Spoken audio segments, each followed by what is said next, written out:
यीशु ख्रीष्ट नाम रे आपण समस्त को नमस्कार प्रेज द लॉर्ड ज्ञापन करे मु आशा करी आपण माने समस्ते प्रभु अनुग्रह रे भल थिबे। प्रभु लोक माने यीशु ऊपर भरोसा रखिबा माने कौन अटे।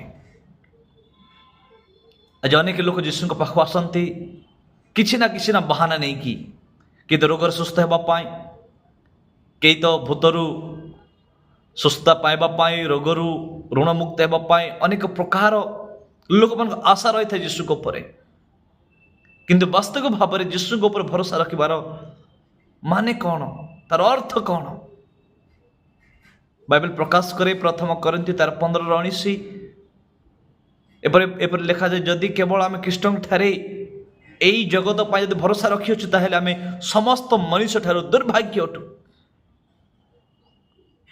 दुर्भाग्य मनुष्य मन रखु आम यीशु को ये विश्वास करूँ कि जगत में आम अनेक दिन बंचा अनेक धन संपत्ति मान सम्मान आम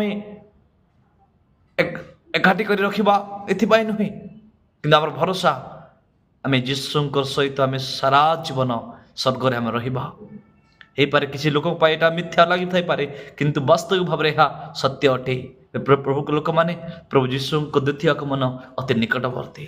हताश हूँ ना निराश हूँ ना आप भरोसा केवल ये जगत पाए ना ये जगत सरला आउ एक जगत अच्छी जोटा कि आम देखी ना आम देखा जाऊँ। प्रभु वाक्य आम समस्त आशीर्वाद करूँ। आमेन आमेन आमेन।